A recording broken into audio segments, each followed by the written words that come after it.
¿Qué tal, familia? Dios te bendiga muchísimo. Bienvenido una vez más a nuestro estudio de la Escuela Sabática. Aquí no hacemos un resumen rápido, no, más bien nos detenemos a descubrir las riquezas que muchas veces pasan así desapercibidas, no solamente en la Escritura, sino también acá en el texto de la lección. Y la lección de hoy, titulada Un estilo de vida que refleja la cruz, que corresponde al jueves 16 de julio, bueno, pues nos lleva a una pregunta incómoda. Y es que vivimos en una época donde solemos asociar la bendición de Dios con el éxito, la comodidad, la prosperidad, el reconocimiento. Pero cuando abrimos el Nuevo Testamento descubrimos algo totalmente sorprendente, y es que los hombres que más Dios usó fueron precisamente aquellos quienes más sufrieron. Ahora, ¿por qué sucede esto? ¿Será que Dios disfruta viendo sufrir a sus hijos? ¿O existe un propósito mucho mayor y mucho más profundo que debemos descubrir? Bueno, pues hoy Pablo nos ayudará a entender que la cruz no solo cambia nuestra manera de vivir, también cambia nuestra manera de entender el sufrimiento. Vamos a leer acá el primer párrafo de la lección porque está muy interesante. Dice allí: el hecho de que no debamos formar grupos cerrados o camarillas, especialmente en torno a los líderes humanos, no significa que no debamos apoyar a nuestros dirigentes o a nuestros líderes. Se supone que debemos apreciar y ayudar a quienes dirigen el trabajo de la iglesia local. Quiero detenerme acá. Debemos aprender a separar nuestros sentimientos hacia cierto líder de la obra que debe unirnos. Puede ser que yo no esté totalmente de acuerdo o que yo no tolere 100% la manera de ser de un líder, pero si la persona está haciendo su mejor trabajo para Dios. Cuando digo líder no me refiero solamente a un pastor, me estoy refiriendo a un pastor, a un anciano, un director de ministerio, cualquiera que esté haciendo su mejor trabajo, está desarrollando lo mejor que puede para la gloria de Dios. Bueno, pues entonces puede ser que no tengamos las mejores relaciones o no forme parte de mi círculo de confianza, pero si el hombre o esa mujer está haciendo lo mejor que puede para echar adelante a la obra de Dios en la iglesia, oye, lo menos que debemos hacer es apoyarlo. Quizás no coincidamos en ciertos puntos doctrinales o teológicos o lo que sea, pero en la obra de Cristo sí debemos estar unidos. Y sigue diciendo aquí: Dios encarga a las personas que cumplan su ministerio en la tierra. Los líderes de la iglesia que muestran un estilo de vida que refleja la sumisión representada por la cruz son dignos de ser escuchados y seguidos. Claro, porque están haciendo lo mejor que pueden. Están dando su mejor esfuerzo. Esto es así porque solo la cruz tiene el poder de revertir cualquier forma manipuladora de control en favor de la sumisión de la palabra de Dios. Los líderes cristianos atribuyen el éxito de su ministerio solo a Dios. En su ministerio terrenal, incluso Jesús, como ser humano, atribuyó la gloria a Dios, según Juan 17:4. Este primer bloque prepara el terreno para todo lo que viene después. El autor nos recuerda que el verdadero liderazgo nunca depende o se sostiene por el carisma del líder, por los talentos del líder, sino por el carácter del líder. Pero observa un detallito aquí muy interesante. Jesús nunca defendió su autoridad buscando demostrar poder. Recuerden, cuando fue arrestado, no llamó a 12 legiones de ángeles. Cuando fue insultado, guardó silencio más bien. Cuando fue crucificado, oró por los que estaban haciendo aquel acto tan vil, tan triste. Oró por quienes los estaban matando. En la cultura romana, eso era totalmente absurdo porque los emperadores demostraban su autoridad mediante la fuerza.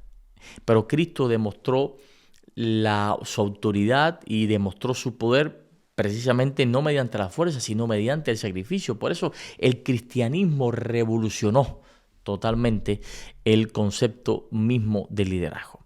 Hasta ese momento, un líder era quien estaba por encima de los demás. Pero Jesús enseñó exactamente lo contrario. El líder verdadero que viene de Dios es el que sirve a otros. Y servir tiene un precio. Servir tiene un precio. Aquí comienza la gran diferencia entre un cargo y un ministerio.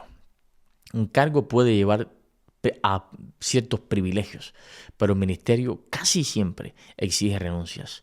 Eres incomprendido, eres el centro de atención, el ministerio te coloca en el ojo del huracán, en centro de comentarios, en críticas, en comprensiones.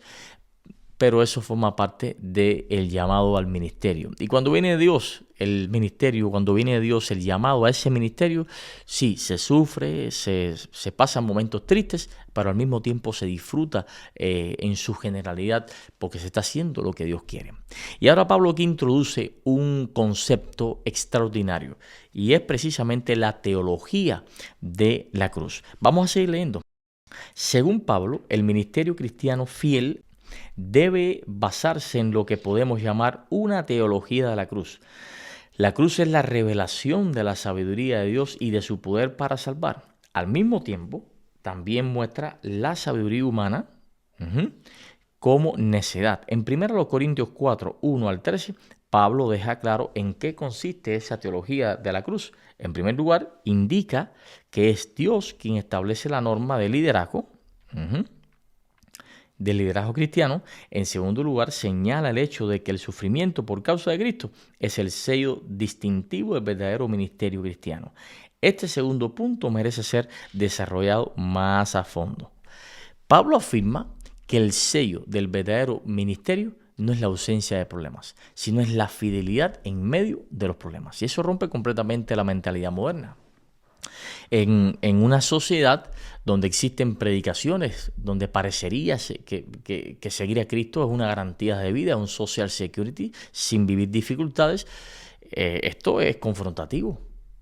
Y Pablo jamás enseñó eso, es más, la Biblia jamás enseñó eso. Él usa las cicatrices, sus propias, y lo vamos a ver ahora, él usa sus propias cicatrices, lo que le hicieron, como credenciales precisamente apostólicas. Y es curioso, hay muchas personas que presentan sus diplomas, sus certificados de graduación, pero Pablo presenta sus heridas, porque las heridas demuestran o demostraban que había permanecido fiel en medio de todas las dificultades. Mira, en el judaísmo antiguo, muchos pensaban que el sufrimiento era evidencia de un castigo divino.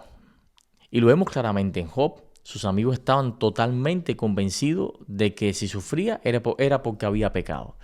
Y no necesariamente porque estés viviendo una etapa difícil significa que hayas hecho las cosas mal. No necesariamente porque estés viviendo una etapa de pérdida significa que es un castigo de Dios.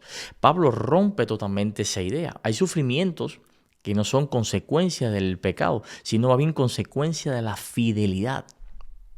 Y no todo el que sufre está lejos de Dios. Entiende eso, mi hermano. Muchas veces ocurre exactamente lo contrario. Ahora vamos a uno de los textos, a uno de los pasajes autobiográficos más impresionantes de toda la Biblia, donde precisamente el mismo Pablo habla sobre eso. Y se encuentra en 2 Corintios, capítulo 11, verso del 23 al 28. Leamos. ¿Son ministros de Cristo? Dice Pablo. Bueno, pues, lo digo con poco juicio, yo más, en trabajos más abundantes, en azotes sin número, en cárceles más, en peligro de muerte muchas veces. De los judíos 5 veces recibí 40 azotes menos uno. Eso está fuerte. Dice el verso 25, 3 veces fui azotado con varas, una vez apedreado, 3 veces naufragué, una noche y un día pasé a la deriva en alta mar, anduve de viaje muchas veces. Estuve en peligros de ríos, en peligro de salteadores, en peligro de los de mi raza, en peligros de los gentiles, peligros en la ciudad, peligros en el desierto, peligro en el mar, peligro entre falsos hermanos, en trabajo y fatiga, en muchos desvelos, en hambre, sed, en muchos ayunos, en frío, desnudez, además de otras cosas, lo que sobre mí se agolpa cada día, la preocupación por todas las iglesias.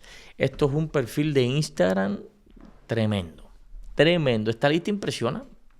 Esta lista impresiona. Si pudiésemos ir al perfil de Instagram, al perfil de Facebook de Pablo, lo que encontramos esto, fotos, mientras hoy se tiran fotos, selfie la gente andando y en lugares bonitos, bueno, pues los selfies de Pablo serían huyendo, escapando por una ventana, un selfie ahogándose en el mar, otros selfies recibiendo un montón de pedradas. Dice que 5 veces fue azotado, 3 veces golpeado con varas, apedreado, 3 naufragios, noches enteras en el mar, con hambre, con sed, con traiciones entre hermanos. Y todavía añade una carga más, que casi nadie menciona cuando lee esto. Y es la preocupación por todas las iglesias. Y aquí hay un detalle histórico fascinante, y es que los filósofos griegos acostumbraban a escribir sus autobiografías resaltando más bien sus logros, lo que hicieron, lo que lograron. Pero Pablo hace exactamente lo contrario. Es la única autobiografía antigua donde alguien presume de todo lo que ha sufrido, de todo lo que le salió mal, supuestamente. Ahora, ¿por qué? Bueno, pues porque para Pablo las heridas hablan más fuerte que todos los aplausos juntos. Las heridas por Cristo, lógicamente. El verdadero ministerio no se demuestra por lo cómodo que ha sido el camino. Es bien difícil, familia. Se demuestra por permanecer fiel cuando el camino se vuelve difícil. Eso hace también que comprendamos algo para la vida diaria.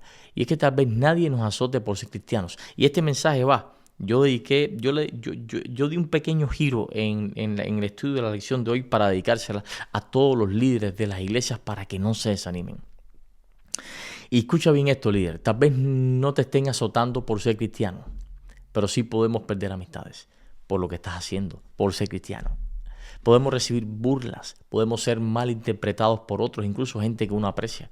Podemos pagar un precio único por mantener nuestros principios. Y cada una de estas experiencias nos acercarán un poco más al Maestro, a la voluntad de Dios. Que no es que suframos, es que permanezcamos firmes en medio de ese sufrimiento. Pero ahora aparece un versículo que ha confundido a muchos cristianos y te lo quiero compartir porque también el autor de la edición lo pide y se encuentra en Colosenses capítulo 1. Colosenses viene después de Efesios, después de Filipenses, capítulo 1, verso 24. Ahora me gozo en lo que padezco por ustedes y completo en mi carne lo que falta de las aflicciones de Cristo por su cuerpo, que es la iglesia. Esto ha generado muchos debates a través de los siglos. Este versículo ha generado muchas preguntas a través de los tiempos. ¿Acaso, fue insuficiente la cruz? Bueno, pues la respuesta lógicamente es un rotundo no de este tamaño. Es más, cuando Jesús dijo, consumado es, significa que la obra de la redención quedó completamente terminada. Entonces, ¿qué es lo que falta? Lo que falta no es la eficacia salvadora, lo que falta es que el mundo siga viendo a Cristo reflejado en la vida de sus discípulos. Familia, Jesús ya no está físicamente en la iglesia, no está físicamente andando, caminando por las calles. Ahora su cuerpo visible, que es la iglesia, es lo que está dando testimonio de Él en todo lado. Cuando un creyente soporta injusticia sin devolver mal por mal, cuando sigue sirviendo aunque sea criticado, cuando continúa amando después de ser herido, el mundo vuelve a ver o vuelve a contemplar algo así, un rayo de luz del carácter de Cristo. Y en cierto sentido Cristo continúa siendo rechazado en sus seguidores. Por eso Pablo entiende sus sufrimientos como una extensión del ministerio de Jesús. Y la lección finalmente concluye con una descripción de cómo era visto el ministerio apostólico. Y aquí encontramos un dato histórico que me gusta, ¿no? Un dato histórico que me gusta, pero antes vamos a leer lo que dice la lección al respecto. Y dice ahí, los líderes cristianos siguen las huellas de Jesús al estar dispuestos a sufrir por sus hermanos y hermanas, incluso, si es necesario, a morir por su ministerio. Eso está bueno. Se lo describe como personas que se enfrentan al hambre, la sed, la desnudez. Es el equipo SWAT de Jesús. Además de ser abofeteados y estar sin hogar, como dice 1 Corintios 4:11, también fueron insultados, perseguidos, difamados, considerados la hez del mundo, el desecho de todos. Además, al referirse irónicamente a los corintios como ricos, reyes, sabios y distinguidos, Pablo demuestra que el orgullo no debe tener cabida en el verdadero liderazgo cristiano, ya que es la raíz de la división en la iglesia. La iglesia no solamente se divide por 2 o 3 hermanitos, 2 o 3 discípulos que están desenfocados, no. La iglesia también puede dividirse por un líder orgulloso. Y Pablo dice que eran considerados, no los líderes orgullosos, sino los verdaderos discípulos, eran considerados como la hez del mundo. Y la palabra que usa aquí Pablo para es pericatarma, que no era un insulto cualquiera, no era algo así que podía pasar como cualquier cosa. Porque en algunas ciudades, según la historia, en algunas ciudades especialmente griegas, durante grandes epidemias o grandes desastres, bueno, pues se escogía una persona marginada de la sociedad y se le llamaba el pericatarma, que era vista como el desecho, esa persona que cargaba simbólicamente con la desgracia de todo el pueblo. Y aunque los rituales variaban poco a poco según la ciudad, según la época, bueno, el término quedó asociado a alguien considerado despreciable, alguien considerado sin valor para la sociedad. Y cuando Pablo usa esa palabra, literalmente lo que está diciendo es: así nos ve el mundo, por ser fiel a Cristo. No eran grandes celebridades, no eran grandes personajes admirados. Sin embargo, Dios estaba transformando el imperio romano a través de ellos. Y la historia demuestra que el cristianismo no conquistó a Roma con espadas y con bombas. No, lo conquistó con hombres y mujeres que estuvieron dispuestos a sufrir antes que renunciar a su Cristo. Y quizás esa sea la mayor enseñanza para nosotros. No debemos preguntarnos, familia, solamente qué puedo recibir de Cristo si me entrego a Él. No, sino qué estoy dispuesto a soportar por amor a Cristo. Porque una fe que nunca cuesta nada, cuidado, porque probablemente tampoco valga mucho.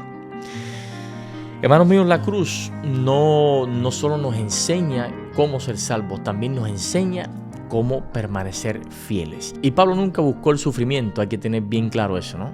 Sino que cuando llegó el sufrimiento, entendió que Dios podía usarlo para hacer a Cristo visible. Familia, que el mayor milagro no sea que Dios quite todas nuestras pruebas, sino que en medio de las pruebas haga que el mundo vea a Jesús en nosotros. Déjame orar por ti. Amante Rey que estás en el cielo, gracias porque de esta manera estamos llegando al final de esta lección.